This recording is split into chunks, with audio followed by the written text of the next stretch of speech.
thank you for joining us. It's really nice to see so many of you here today to our 15th annual event of this nature, What Next for Your Career, that we run in collaboration with CamAWiSE, who are a network organisation for women in STEM subjects in Cambridge. The LMB is a member, so if you haven't accessed some of their resources, things like mentoring and things like that, then check them out. They're a really good local network. So just to give you a bit of housekeeping before we get started, we're going to be here, talks will be going on in here until 1, and there'll be some lunch in the foyer outside afterwards. We're going to hear from our 3 speakers, and then we'll have one big Q&A session at the end, so save up your questions for then. People who are watching via Zoom, if you could enter your questions into the chat box, the Q&A box, and my colleague here will read them out in the auditorium here. So I think that's all I've got to say. There's no scheduled fire alarm. We have it at 11 today. So if anything goes off, then exit through these doors and we'll guide you to where you need to be. Okay, I think we shall make a start. So our first speaker today is Teresa Thurston. Teresa did her PhD at the MRC in Felix Randolph's lab, and then went on to Imperial College, setting up her own lab. And we will hear more about your story now. Thank you. Great, thank you very much, and thanks all for coming and taking this time out of your research to think about what might be next for you. And it's a really great pleasure to be back at the LMB, actually, to talk about my career. And when Riz asked me to come back and do a career-based event, my first response was a little bit like, well, why me? What on earth have I done that means I need, I should come back and talk about my career journey? Because on the surface, my story feels relatively uneventful, actually, and I've followed perhaps what you would call the more classical academic career route into becoming a group leader. And so I've done my undergrad, PhD, a short postdoc at Cambridge University with my PhD here at the old LMB, actually, not this building back in the day, and stayed for a short postdoc. And then I went on to Imperial College, where I did another postdoc and 2 fellowships at Imperial, before deciding to start my own lab in 2018 with a BBSRC-funded David Phillips Fellowship. And so one aspect of my story, I suppose, is that it actually shows that you can stay in places and still begin a successful career. And that has changed since I was looking at what route I was going to take, when it was much more common to be required to travel and change. And so I wanted to just briefly to make that point. But also, I am now in a position where it is possible for me to step out a little bit further, but it's not too far. I'm moving my lab to Oxford in the next month, also known as the dark side for anyone here who might be a light blue. So as I said, my career path feels relatively linear, or actually almost boring to one degree. And so I thought I wanted to give a different angle of defining points in my career. I sat in my office and I reflected what it is that I could tell you that might help you make decisions. And my mind went back to a time when a current colleague of mine actually suggested that I might be privileged and rather lucky to be leading a lab of my own as a woman. This comment caught me off guard a bit. I didn't really know how to take this in, and I certainly provided no response at the time because I was quite gobsmacked. But I have had now time to reflect on what he was trying to say. And maybe I am a bit privileged because I did do my PhD at the LMB. And actually, what a time it was. Only now, when I look back, do I recall all those favourable moments and realise that many of the friendships I formed during my time at the LMB persist now, and my kids play with my friends' kids. And many of them have gone on to take different career paths. 2 of my friends, Meng and Karuna, have labs in the United States. Lara Phillips is working in policy in the United Kingdom. And so whilst you might not realize it now, friendships and networks that you're forming will continue for many years into your career. And the scientific community only seems to shrink the longer I seem to spend in it. So culturing that network, I think, is really important, whatever career you might end up doing. But so what is below the tip of what appears to be my privileged status as a group leader in STEM? It's the rest of the iceberg that maybe you don't always see when you just look at the surface of someone's career. His comment brushed aside the hard work and sacrifices I and many others make in order to be a scientist or in any career. It didn't consider the failures that we all have to overcome in any career route. It didn't consider the fact that I probably suffer from daily mum guilt every time I walk out the door and my kids say, "Don't go to work, mum, we could stay at home and play." We could stay at home and play. But I did recognize in my own self that the balance of working and having a family is what was right for me. And one of the things you will need to do in your future is decide what is right for you. There is no right answer, only what makes you happy and comfortable. So I continue to work despite my mum guilt. His comment didn't consider imposter syndrome, which many people have and which gets hidden behind surfaces that we don't show people. And so I'm also dyslexic, really struggled to write for many, many years. People wouldn't know that about me unless I tell you. And so I think it's important we share those bits of our career and of who we are that are hidden behind the image that people see when they first encounter us.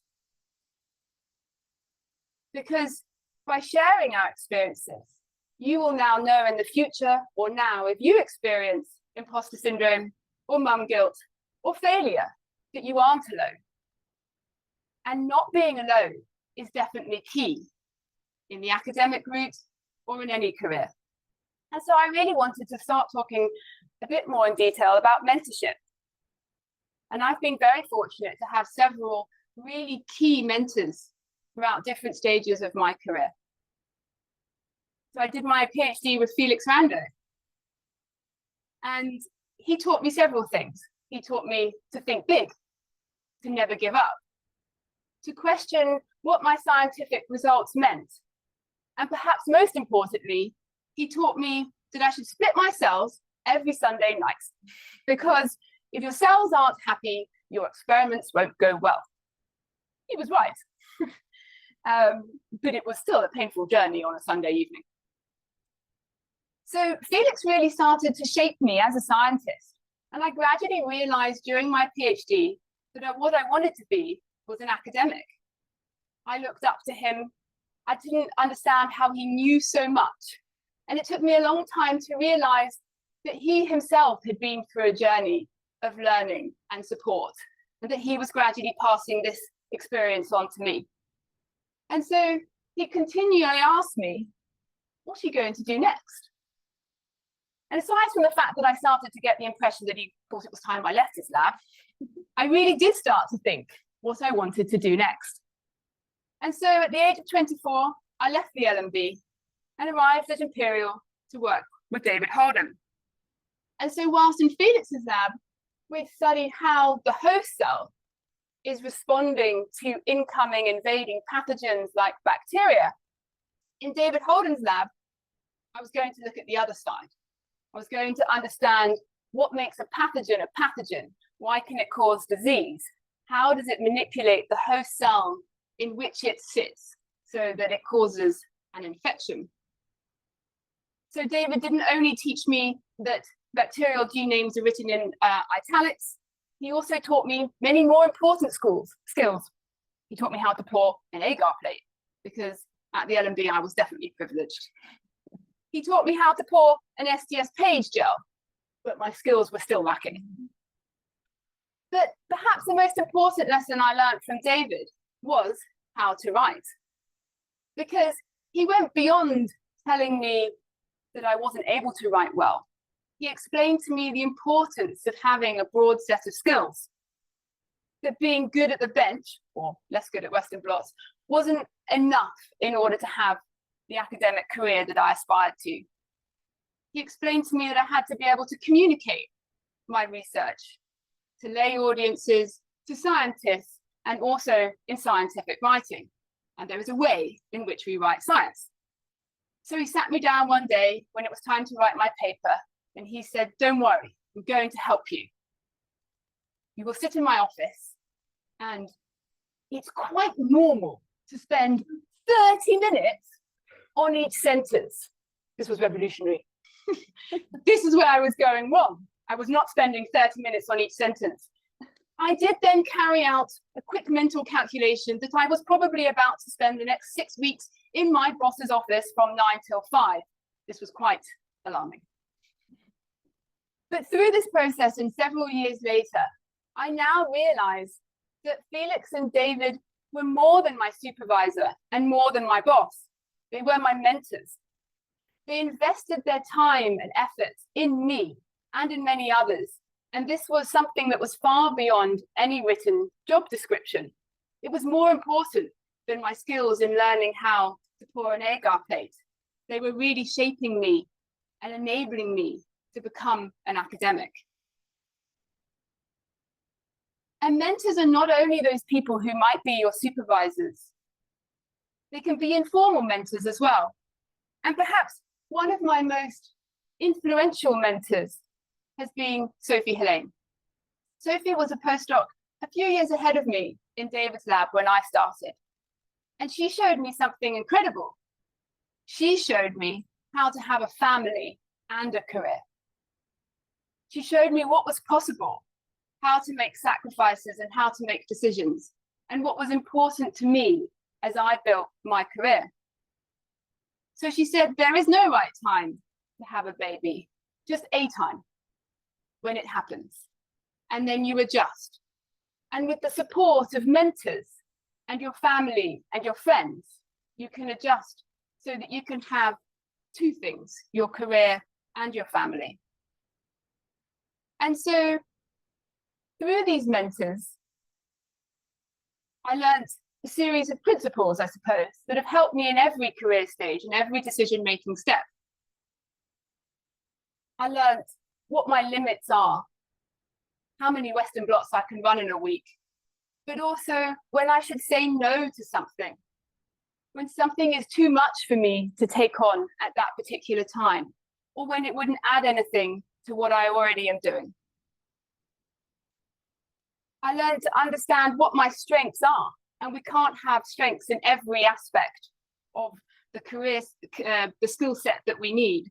And I carry those strengths with me in each stage of my career and hopefully build new ones. I also learned to celebrate the highs when that paper is accepted or that grant is achieved or you get that fellowship you want, and that you have to make your own positive culture because there will be failures in any career path. And these are painful at the time, without doubt. And so I wanted to briefly mention my failures along my way so far at different career stages, because each of these failures represents a defining point in my career. And with these failures and the support of my mentors, friends and colleagues, I have learned not to give up. I've learned that there are people there to provide a shoulder to cry on and have helped me to draw on my strengths and learn from my mistakes, so that now when I write a grant and it gets rejected, at least the reviewers acknowledge that it was well written. So my first failure was a postdoctoral fellowship at the time from the Wellcome Trust. As I began to transition into independence, I went through a series of failures, including a failure to obtain a lectureship in the university where I was already working at Imperial. But I was able to obtain a BBSRC David Phillips Fellowship, and with that I was able to launch my independent career. But the failures don't stop. So long as you keep trying, you will have failures. But it is important to keep trying. And in a way, as I said, you can be proud of your failures because it showed that you did try.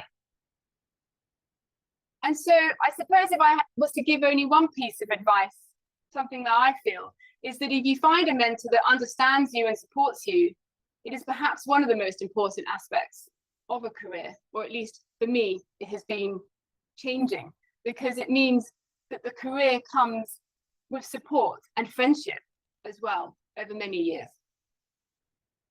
And so I've mentioned fellowships at several points in my career, and this is the career trajectory I ended up taking. I started my group with a fellowship rather than a lectureship, a university lectureship. There are a couple of differences that I thought over the years that I've seen and are worth just emphasizing for people who one day might be taking or choosing between one or other pathway. So fellowships come normally with a level of prestige. At the moment, you can start groups with fellowships from the Wellcome Trust, the UKRI, and a couple of others as well. And they often come with generous funding that allows you to start up your own lab, pays your salary, pays your consumable reagents, and also staff from the very start. This is a bit different than a lectureship where your university is giving you your salary and you teach and then you apply for grants. And so one of the aspects of having a fellowship, because your salary is paid by an external funding source, is that you should have no or limited teaching in theory. But there are negatives, I suppose, in that there is the potential to be exploited. The university knows that at the end of your 5 or 7 year fellowship, that you will be looking for a permanent position. And to do that, you need to show that you are invested in the university. So even with a fellowship, you'll probably be teaching. Applications for other funding might need permission, either from the fellowship or the university, to underwrite your salary beyond the fellowship. And there is an insecurity about the future, because you hold a 5 or 7 year fellowship for your lab, but you need to be underwritten by a university after that. There are considerations, and there is no right path in terms of academia, but it's worth knowing and talking to other fellows who are just those few years ahead of you, like Sophie, who told me what she did in terms of her career and benefits, and then family. People who are a few years above you can do the same for you. So just to end then, I thought I would give a few points on whether I enjoy my job, or what are the best bits of having taken an academic career after my PhD. So science is highly collaborative, and it is clearly a highlight for me. I really enjoy having collaborators across the UK, in Switzerland, in the States, and some people I rarely meet, maybe only at a conference, but it's great to work with people in different places and environments who have a diverse way of thinking. And that diversity is reflected as well in the types of science we can do. So we bridge infection biology with structural biology, synthetic biology, and a variety of things, which keeps the job exciting. We're always trying new things. But then, unlike a pathogen that just takes from its host, I strongly believe that the scientific community benefits from people who are more endosymbionts, those that want to give back, like those mentors who will shape the careers of people who pass through their lab. And so now I feel like I'm in a position where I can start to give back to the community and invest. And to me, this is Sayaka, a postdoc who came to join us for 6 months from Japan. Her face tells me what science research should and can be like. So my final point is, there are highs and there are lows. And for me, maintaining a work-life balance has helped stabilize me through years that have been difficult, with babies and nappies and pandemics. And this is important, and each of you will work out your right work balance. And so, as well as kids, I keep myself sane by practicing Taekwondo. One day, I hope to be a black belt, and maybe not use that against people who assume I'm privileged. Thank you.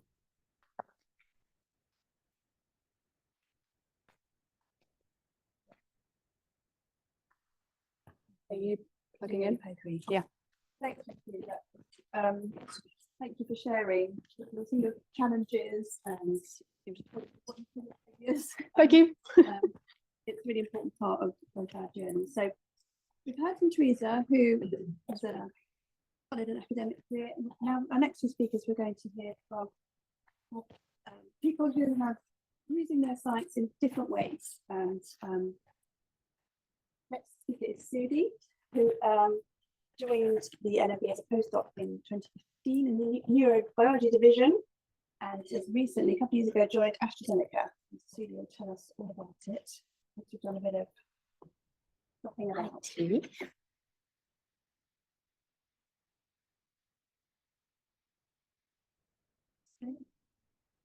Okay, thank you. Okay, wow, this was really inspiring to hear about Teresa's journey. In fact, it made me think even more about what a fantastic community LMB offers, that then people can come back and talk about it. And I have been sitting actually on the same seats, listening to others coming back and sharing their journey. And I feel extremely not only privileged, but touched emotionally to be back here. I know some of the faces. I'm very happy to see you all. And I hope that I will give you a slightly different spin towards my journey. And I think when you get this email that you're invited back, it gives you a really good pause to think, where are you and what have you achieved? And actually, for me, marked 20 years from when I started my higher education. So some of you may know, I'm not from the UK. I did my undergraduate back home in my home country in Iran. I've been always super interested in molecular biology, particularly hearing about Dolly the sheep and how cloning was initiated and all the things around it. So I really was fixated on the word genetics. And of course, we're better than the UK. So I came to the UK in 2009 after my undergraduate to do a master's in biomedical and molecular sciences research at King's College London, followed it with a PhD in genetics, and did a small postdoc interchangeable about 8 months in the same uni with some of the colleagues from Institute of Cancer Research, looking for DNA damage. And I was looking for jobs. And being an international and a student visa, it was extremely stressful.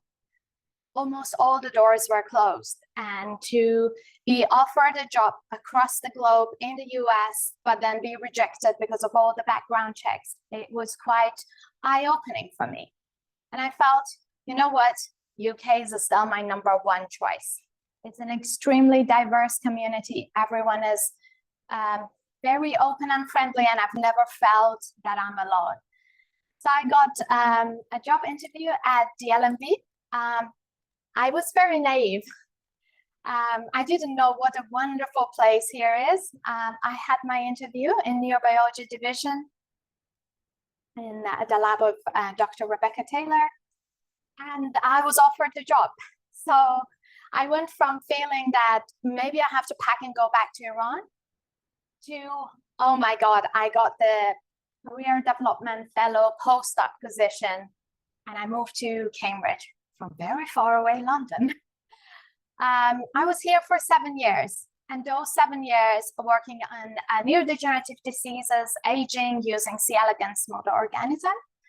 And it went through a lot of stages. So I feel like this slide is the most important part for me, because I went from being the very fixated, I want to be a PI, to I don't know what I want to do. And it was really scary. I was always very sure about what I want to do in my life, in my career, to the point that I don't know what to do.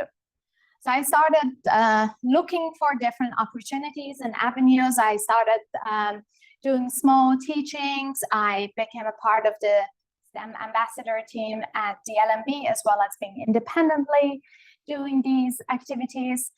And then I slowly thought, okay, let's figure out what I don't want to do. And that slowly opened the doors for me. And I felt, while basic research is amazing, but there is something, there is a void, and I need to find what is my calling.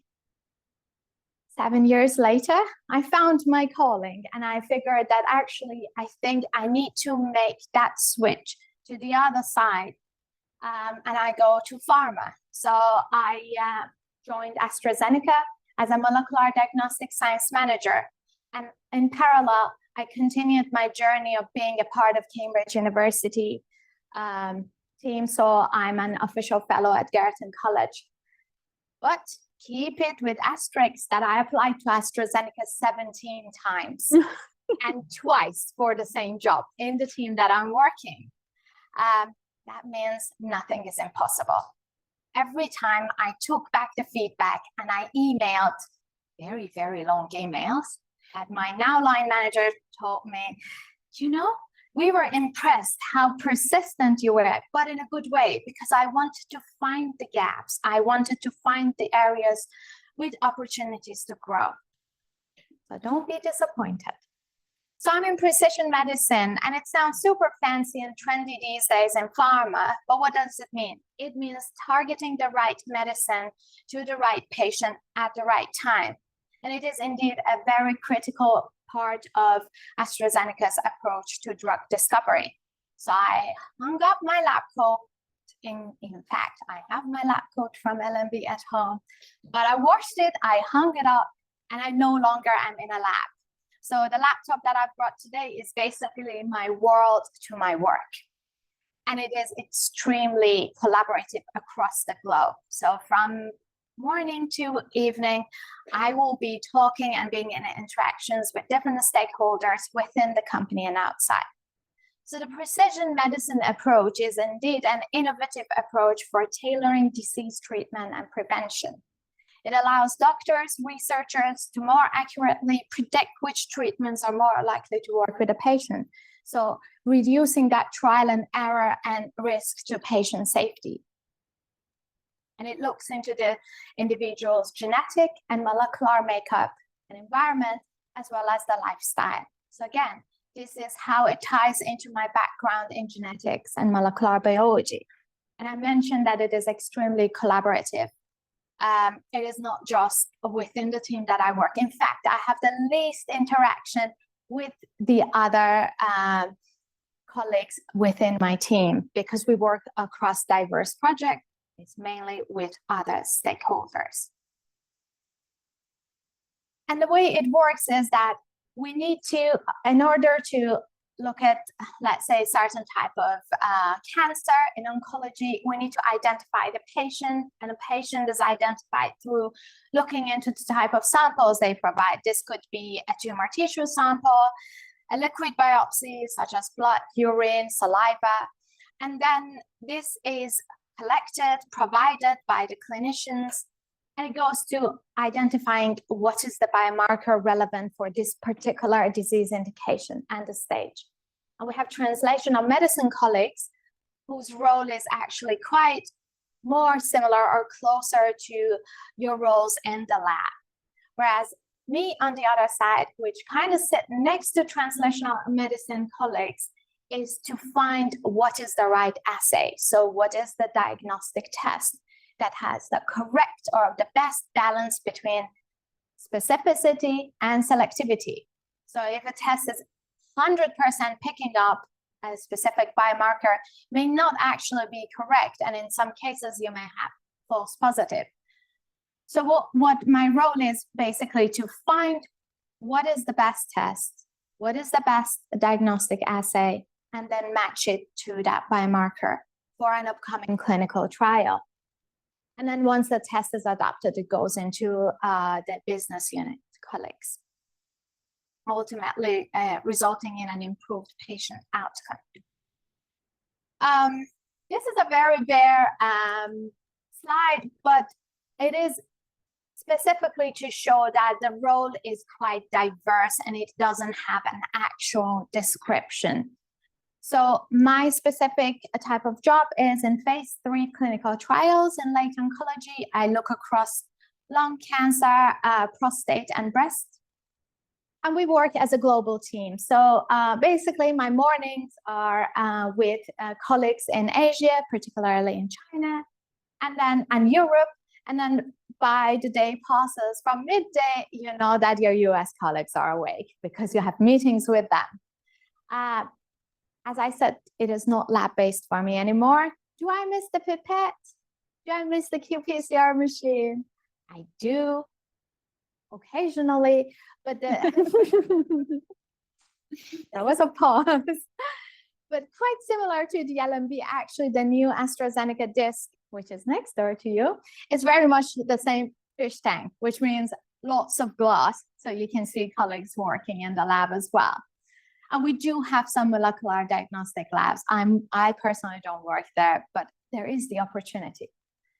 So yes, diverse teams, medical team, I get to discuss, to provide suggestions and recommendations to the medics. I get to sit in some of the very heated discussions with FDA or other health authorities. These are really eye-opening for me.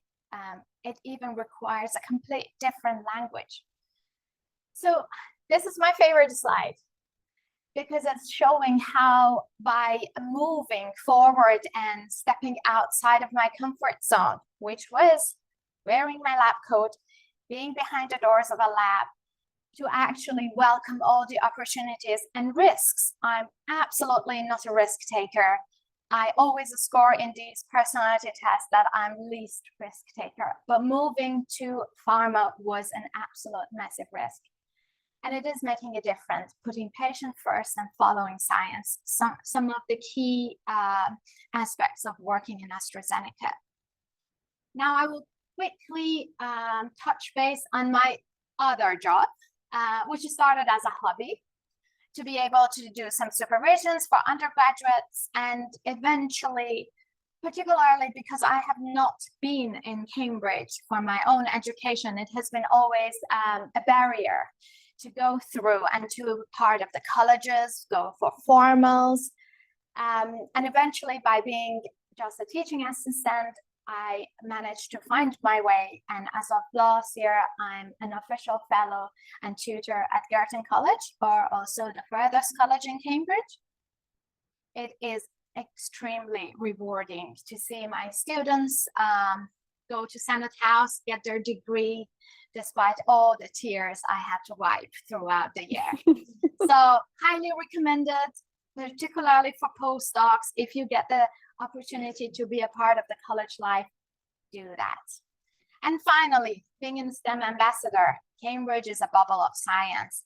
We should poke through it. And being an independent STEM ambassador has always allowed me to go slightly further than the kids that they all have as scientist parents. Most of the people, actually. I do my STEM ambassador activities both as a part of AstraZeneca as well as independently. And this is some of the snips just showing how by being out and about, even to Cambridge United Football Club, we just try to promote and to tease the brain of the next generations of scientists, or just students, to feel a little bit more that science can be fun and it can be something as their future career. And finally, what next for me or for yourselves? It's a blank. You are the author, you are the artist who will be filled up. And I believe that there is never a late or a missed opportunity. I thank you.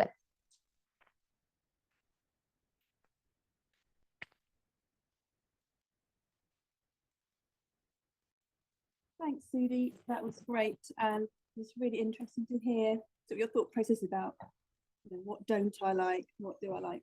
It can be a vast world out there, but choose what you're going to do. So our final speaker is Beth Thompson, who is Chief Strategy Officer at LMB. She did a PhD here at LMB and has gone on to bigger, greater things elsewhere outside of the LMB. So thank you for joining us, and yeah, look forward to your talk. Thank you. Thanks, Louise, and hi everyone. It's so lovely to be back here today. I'm going to tell you first about my journey from lab to lobbying. I'm going to try and bring the abstract concept of science policy to life for you, and reflect some of the joys and challenges that I've had working in this area, and then finally give you some thoughts on what it is to make this kind of transition that I've done. So I did my PhD here with Andrew Travers, I actually was probably having my Viva about that time that Teresa and the group had their photo taken. I was the cohort just before. I loved my time in the lab, actually. I really enjoyed being here at the LMB and the research that I was doing. But I was not as brave as Teresa was. I honestly worried about the long-term career prospects in academia. And I felt I had a bunch of skills that were kind of untapped in that job. And I stumbled really across science policy, actually thanks to coming to talks like this, listening to others, and looking at jobs on the career service website here. I first had a policy traineeship at the Royal Society of Chemistry, but I quite quickly landed at the Wellcome Trust. And while many of you will know Wellcome as a funder, it's actually much more than that. So Wellcome has a really important role in shaping the science ecosystem. And so I joined the policy team back in 2009. And I've been promoted a number of times since then. I've led Wellcome's policy work since about 2017. And a couple of years ago, I was brought onto Wellcome's executive team as Chief Strategy Officer, where my role still includes looking after our policy and our government relations work, and a team of about 50 professionals who do that. I'm going to dig into what science policy is, what it means, to try and give you a flavour of what it is I do day to day now. There's two different brands of science policy. You can do science for policy, and you can do policy for science. I'm going to talk more about the latter. But the first one is really about how do you use scientific evidence in policy making day to day. That's about the way we take research that's coming out of labs like the LMB, epidemiology, the social sciences, and how do we get policymakers to turn that into good evidence-based policy. That requires lots of people to work at that interface who understand the evidence and understand policy to bring them together.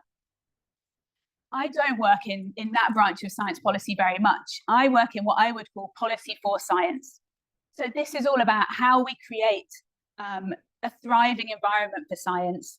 That is things like, Sudi touched on this, the visa system for science. How does the Home Office shape the way it gives out visas so we can attract the right talent into the UK? How is research regulated?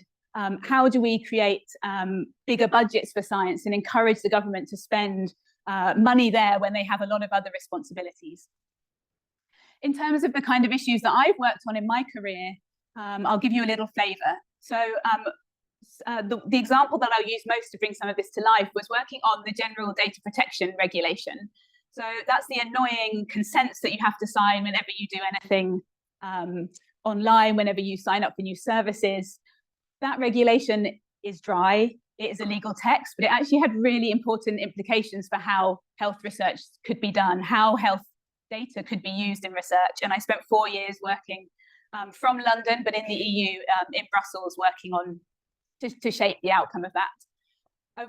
I spent a significant amount of time working on how the UK could secure the best possible Brexit deal for science. And I've also worked on things like pandemic preparedness. How do we persuade governments internationally to be investing in pandemic preparedness so that we get a better result when the next one comes? And there's really a number of phases in any policy issue that you look at, whether it's one of those three things, whether it's something else. You have to admire the problem for a while and do your analysis of what's wrong. You have to find solutions. You then have to sell the solutions to the policymakers.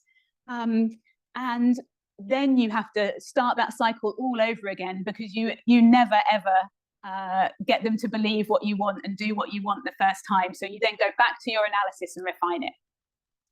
So that might be in the case of GDPR, you get a legal text in front of you, and your job as the science policy person is to say, what does this mean? What are the implications of this for the research that's happening outside? Actually, for me, that meant really understanding epidemiology in a way that I hadn't before, because that wasn't my background. Talking to lots of researchers, really unpicking the legal text, gathering evidence, but also seeing the issue from the other side. So what were privacy advocates thinking about this? It's not all about the side that you're defending. You have to think about how others might take a different position. One of the most important things, though, is not just to admire the problem, in the words of Barack Obama, it's to find a solution. And so that's where I encourage my teams to spend a lot of their effort. If this is the problem over here, how are we going to like create the change? Like how does it look different? For GDPR, that meant writing legal amendments. So how could we change the draft over here? What were the actual words that we had to use and get the politicians to adopt in that text? That can be very, very technical, actually, and sometimes it can be much bigger picture issues. It can be more about generating a mood and an atmosphere and setting a political agenda. But whatever you're doing, whatever your solution is, it requires deep communication with your stakeholders. So building relationships, often on a one-to-one level, but often through media as well, through policy reports and writing, a whole range of communication tactics to take your message out into the world. And within that, there's often this art of compromise. So as you're speaking to your stakeholders, you understand what they hate about the solution that you've just proposed, and how do you have to go back to your analysis and say, okay, how will we tailor our solution so that we can give them something of what they want, but still maintaining the core of our position. I personally really love the very relational aspect of this job, and it's absolutely crucial that you have that to be a strong policy and advocacy person. And all the way along, the fourth skill that you have to have in all of this is project management. You rarely work on one issue at a time, and if you are, you have lots of strands. So you're always juggling, much like you are in the lab, a number of different directions and weighing them up together. What you might have heard or not heard is science in much of this. So it turns out molecular biology isn't terribly useful in and of itself to a science policy career. But to be able to relate to the scientists that I talk to day, and to be able to understand the world that they inhabit, and to be that bridge between them and policymakers, it is actually really useful. And I don't doubt that having a PhD and a research background gives me more credibility in some of those spaces. That said, I have more often been mistaken for a lawyer than I have for a scientist. So I love it. I hope some of that comes across in the way I speak about it. But my job is actually very different now. I don't do much writing. I don't do this analysis myself. But I am now, as a leader of one of those teams, defining the strategy of that work.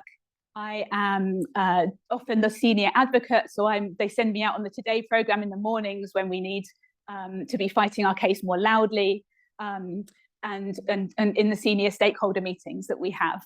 I enjoy both, but those jobs have a very different flavour to them.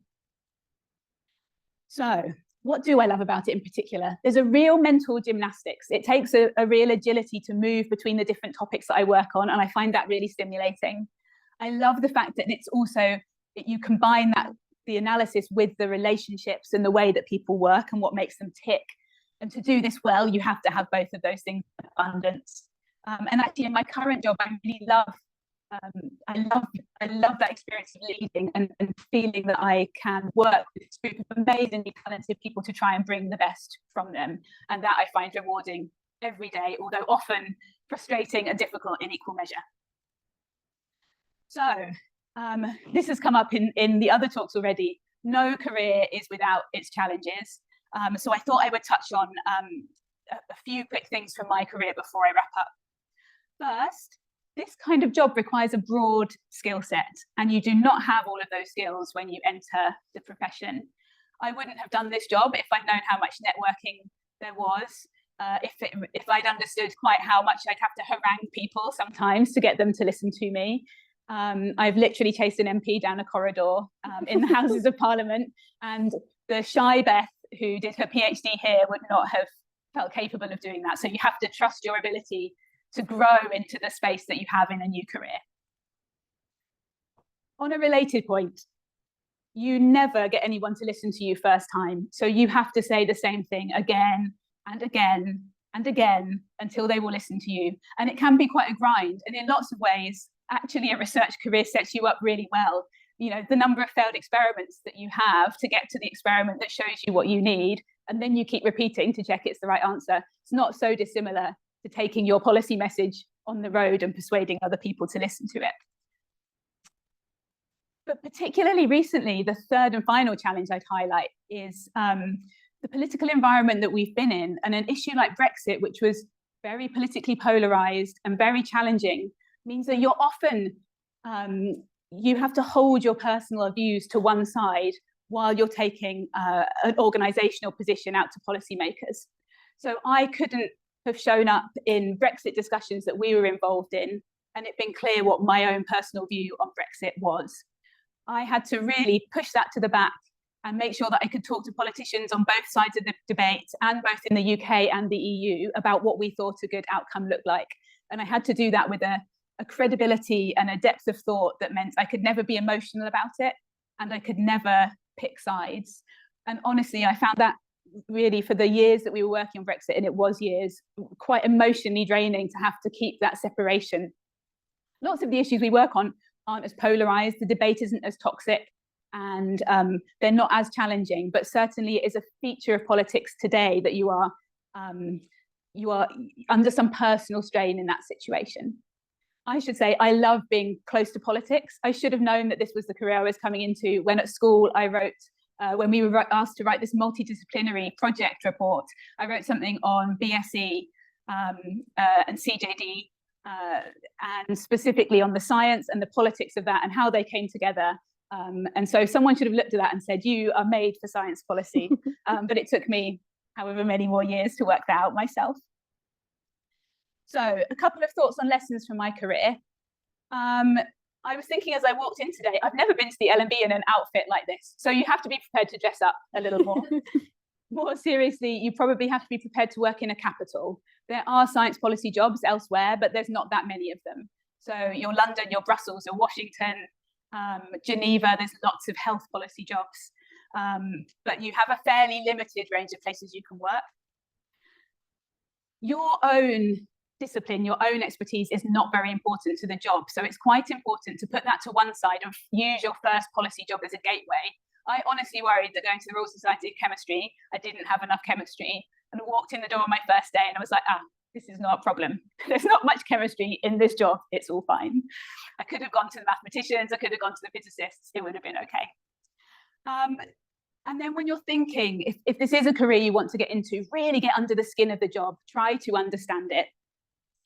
There's lots of good resources. I can share some afterwards. If you go to my LinkedIn page, I have a blog about getting into science policy careers. Read Roger Pilker's book on The Honest Broker, but try to understand like what it is to do the job, understand the skills, and then convey those when you're applying for jobs. I do not care that you can do a Western block. I'm sorry, but actually it honestly makes you look like you don't know what the job is if that's the CV you send to me. So you have to think, okay, it's not those skills are important, but it is the skills that I have in project management, in how I communicate, in how I work with other people and with my team, and the work that I've done, perhaps as a STEM ambassador, to connect with people in a different way. So it's all about presenting yourself and those transferable skills you have. You can find them in strange places, but bring them in to an application if you're thinking about this kind of job. And then finally, don't make too many assumptions about yourself. You do have a blank page, as Sudi said, like make the most of it and really understand what that job is so that you can find where you're going to fit best and where you'll thrive. Thank you.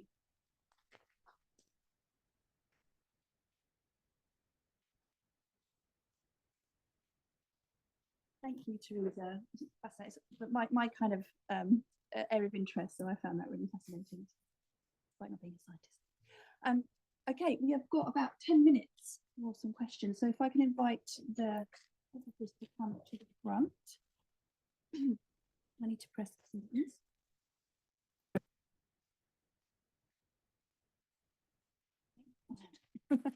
Okay, so the microphones are on in the auditorium, so make sure you speak up if you've got a question, and then there may be some from online, so let me know, Nick, if anything comes through.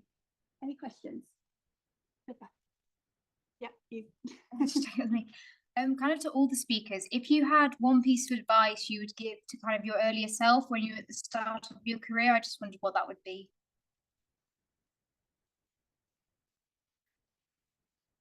I think be open-minded. There's so much possibility. And it's very easy, I think, to see there being one track for yourself, but having your mind open to possibilities is the way you're most likely to find what's going to suit you in the long run. And if I build on that, don't compare yourself to anyone else. As much as genetically and phenotypically you're different from each other, don't try to achieve what others have achieved. You have your own unique path. Yeah, I think they are both good points. And I think people have touched on this a bit as well, but also maybe have no regrets. There is no right or wrong. There's only something to learn from, and you can change your career path. Thank you all very much. Really good thoughts. My question is mostly for Teresa, and I'm not sure to what extent you'll be able to comment. We have a new government. What do you think, Beth, right? What do you think is the current state of science funding and policy in the country right now, especially compared to other European countries? And do you have a view on what the next 5 years will look like? Oh, I mean, I could take all the rest of the time to talk about this, so I won't. I'll try and give you the 30-second answer, and we could chat over lunch. The UK is lagging on research investment, both from the public sector, so from government, and from the private sector, compared to comparable countries. So we should be aiming to lead the G7 in terms of research investment, and we've got a lot of catching up to do there. But this government has no money to play with. So we're not expecting to see a rapid ramp up of that research spend. So we're calling on them to do that over the longer term.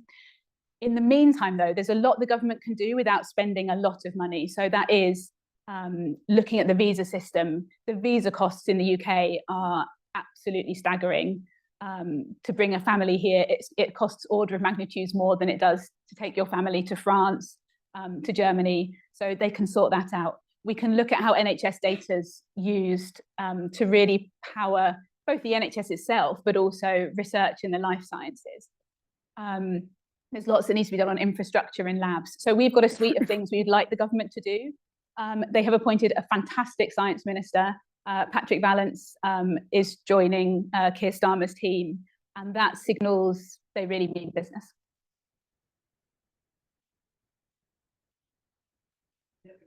Online for Beth, do you need specific experience or qualifications to use science policy? Is there a stereotypical route? Oh, it's a great question. So actually, overall through a science policy career, it's much less defined, and it's something I've struggled with a bit, that it's not like you do your postdocs and then you get a lectureship. It's kind of very amorphous. So there's not a very typical route.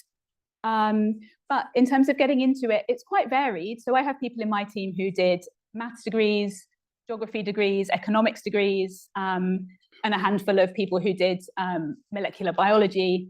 Some people did PhDs, the majority didn't. Quite a few people go and do something like a public health master's. If you want to work more in health policy than science policy, that people often use that to transition.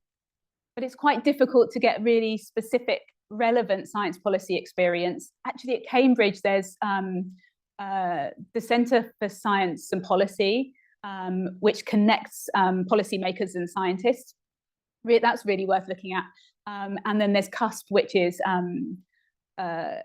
a student society that looks at this. So you can go to talks and get some experience. But it's difficult to get that real policy experience unless you can be really lucky and get, for example, one of the UKRI internships or fellowships over a summer. It doesn't matter if you don't actually, you can really use those transferable skills, as I said, so that look for those in other places and be really clear how you can bring those together as a policy person.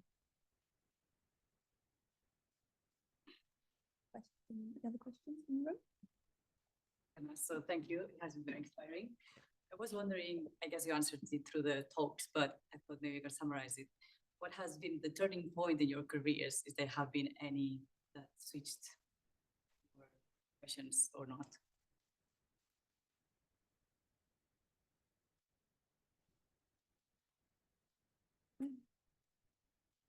I don't know. I think I have two. The first was finding science policy even existed.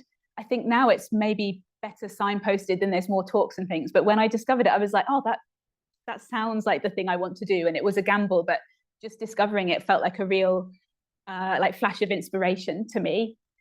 The second, though, was deciding whether I stayed doing the policy work or whether I became a leader of people doing policy work.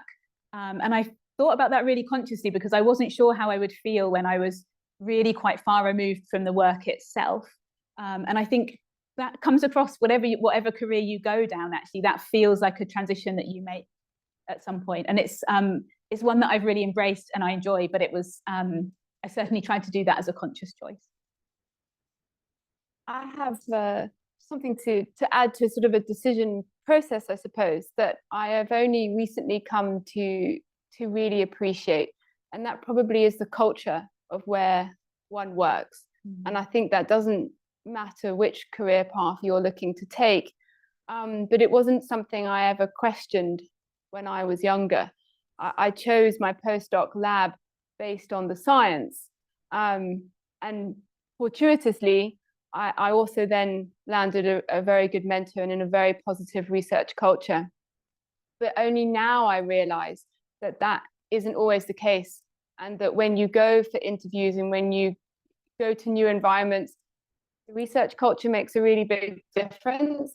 And it has been a factor in my decision to move my group to a place where research culture is and people are valued. So I think there's an underlying decision, not only in what you want to be doing day to day, but the environment and your colleagues with whom you want to be working with. I couldn't agree more with both of you. And I needed to think quite a lot. And this is actually more of, this is a forum for women in science. I think one of the key turning points is that how us as women can either empower or not empower each other, and to realize if you're learning that actually maybe the people around you are not actually empowering you, do you want to copy the same path forward, or you want to take a step back and completely do, have a turning point? And I'm just talking about it as a general point. I think that is one key aspect that I learned through the way. And I think it's really important that we as colleagues, as women, and, regardless of gender, how we can empower each other through the path.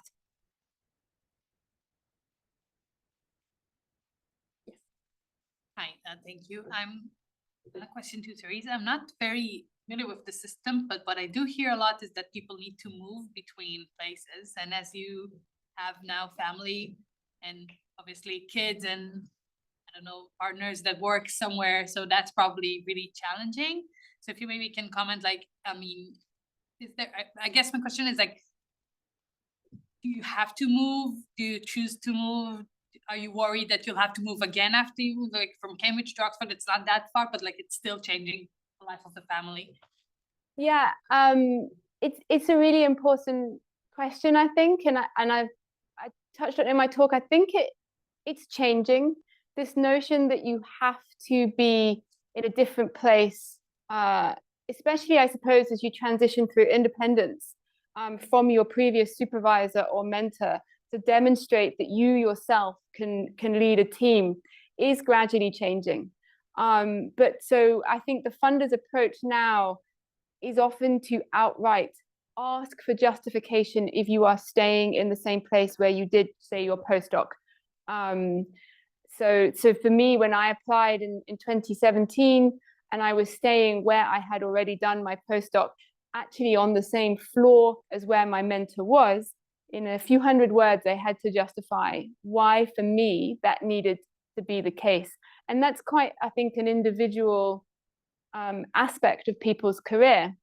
And I think other people, may have a simpler time. They do not have a family yet. They may be able to move. They may want to move, or they may move with a family. But I feel that funders are now more accepting that it's not possible for everyone to move and it's not beneficial. And actually, I can't thank the BBSRC enough for recognizing that for me to stay where I was at that time was really, really critical for the success of my career. So I had a baby on the 4th of February, and I started my independent fellowship on the 5th of February. So by being able to stay where I was at Imperial in an environment that was supportive and everything was already set up to go in terms of my equipment and PhD students and stuff was absolutely game changing for me. It basically meant I had continuity. Now, yes, moving also has issues. And I think then it comes down to, if you're a woman, maybe having a husband who is supportive. So I recently told my husband that, you know, sometimes I regret that he's not always there at bedtime, but I've realized that the big decisions and the big moments, he is there. So when I said I want to move the family to Oxford, he said yes. So that's what matters. Thank you. I think it's 1 o'clock, so we will need to draw things to a close. I wanted to say a very big thank you to Beth, Soudie and Teresa for their talks today and the enlightening question and answers. And I'm sure you'll be sticking around for a bit if there's any other questions over lunch. So yeah, join me in giving them a big round of applause. Thank you.